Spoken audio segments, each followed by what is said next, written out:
I don't get that. I'm a citizen, I pay taxes, I've worked all my life since I was 14. Even before then, I used to sell cakes. So I don't understand why we cannot stop this, because it's our homes, it's our property, and we've lived here way over most of the people that just... my family's been at that property since 1960. Another family on our block has been there since 1940. And the other ones, they passed away. Otherwise, I could tell you more numbers. So why is it that we cannot stop the change? So it's a great question. And I think, first of all, to clarify, the city does not have eminent domain, any agencies that use eminent domain here. So if you own your house, you can keep your house. Nobody's going to stop you from that. But other people with their properties, there's certain things they can do just because they own the properties. And they say, I've been here for 20 years, and I can do what I want. And it's when those things come into conflict, and then we see what we're talking about. And that's the issue. That's the issue. Now, there's no one idea for what's going to happen. The issue is, oh, go ahead. These, you guys are saying that these plans are starting like in the late 90s, early 2002. You know, I was a kid then. I didn't know anything about these plans that are being headed till 2014. And it sucks because now I'm growing up and I knew nothing about it, but I didn't know when I was a kid that I wouldn't be able to afford living where I grew up in the future. You know, and I think, why can't we change this? You own the land like you said. Well, I think if your goal is to make things more affordable, I think there are ways to do it, but it's not as easy. This isn't going to do it. I think that was your point.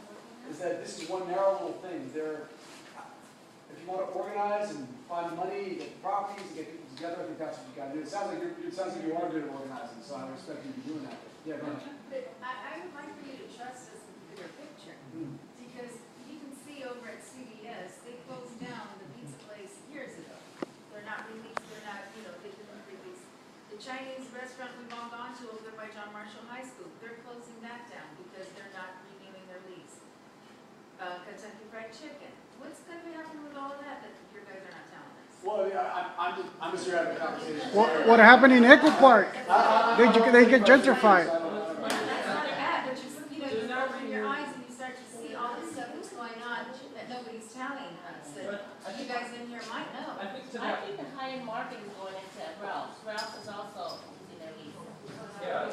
So to that point, the reason the city doesn't. One conversation, please. Mr. Greg. The city doesn't control private property transactions. The city doesn't have any right to say who you, as a landowner, can rent your land to. The city doesn't have any right to say who you, as a landowner, can sell your land to. So I'm hearing a lot of folks like, I wouldn't leave, this is my neighborhood, and none of my neighbors want to leave either. But the reality is there are other property owners in this larger area who also have the freedom to do what they want with their property within the context of what's allowed in the zoning, and who would Or what they change the zoning to. Right. So what we're able to have a conversation about today, I liken it to outpatient surgery. And I know that's not very satisfying because there are a lot of really large community issues to be talked about over a long period of time, but we have the ability to get in and make some changes to how big buildings can be, how much residential can be on the land, what the right mix of commercial versus industrial is, and what kind of parking should be allowed. And that's sort of the outpatient surgery. And you really can influence some good stuff, sort of, if you stick that correctly. But these larger issues, when we use zoning as a social engineering tool to try to influence who's going to buy, who's going to sell, is it going to be a Whole Foods versus a Super A, zoning can't control that. So we have the ability to influence sort of those things that are on the table through queue conditions. And then a lot of that other stuff is a conversation about economic development and social justice, and there are other facets of city government that can help address that, but even that's limited because it's your city government, and it's not, It's not China where they can actually do this. Right. So, as a homeowner, Drew, I don't have any rights to who's going to move in next to me. But when I'm a homeowner with a single level home and the 3-story or 4-story surrounds me like an owl, I have no right to what I did before except look at a wall. Will the queue conditions protect me in any way? Will they allow my parking, since I have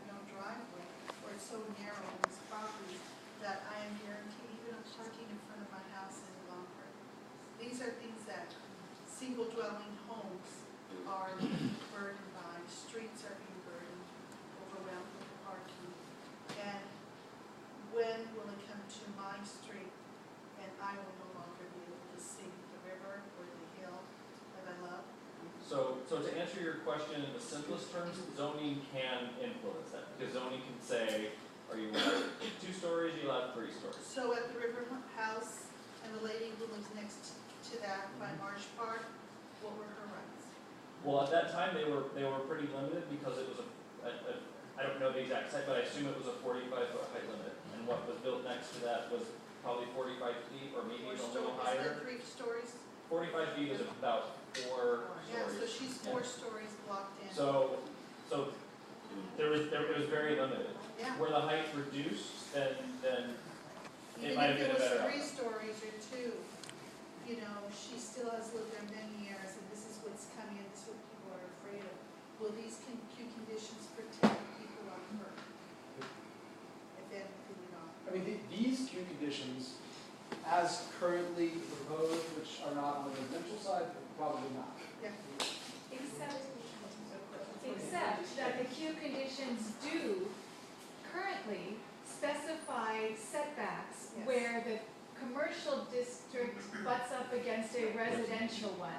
But one of the reasons or the areas of confusion currently is that it's not clear whether it's against a residential use or residential zone. Anyway, so the Q conditions, you do have the ability to impact that setback or what happens at the margin Where they where touch. the commercial comes up against residential.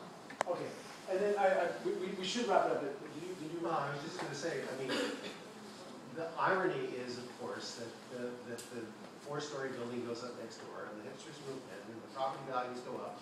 Well, she's now in a position, she doesn't like where she lives, but she's gonna get twice as much for her house when she sells it, as she would have But she gotten. loves her home and she's lived there all her life. Yeah. Yeah, she's gonna pay more taxes. It's going to entice her to leave, but where will she go?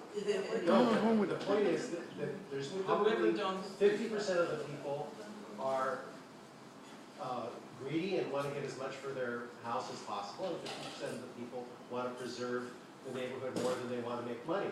But Absolutely. but the I love problem- this community. I But would the problem continue is wanting to that live here. I would be willing to bet that 50% of the people in the Elysian Valley would be willing to sell at the right price regardless of their affection for the community. You really think What, that? what's your It data? is, Yeah.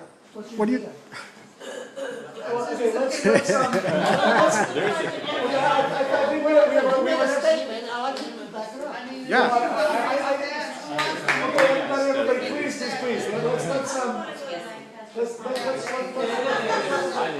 I'll get to you in just one moment. All right. Next person who talks has to write a 500-word essay. All right, thank you.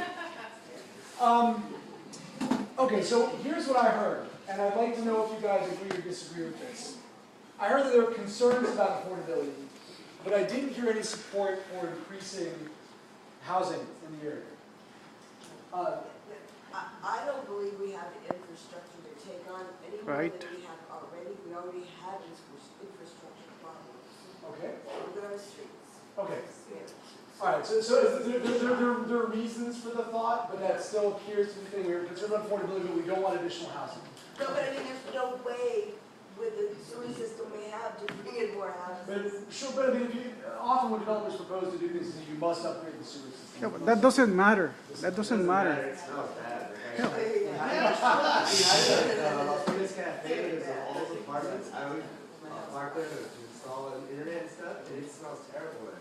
So if we could upgrade the infrastructure, then would you support additional housing if there were infrastructure for it? Nope.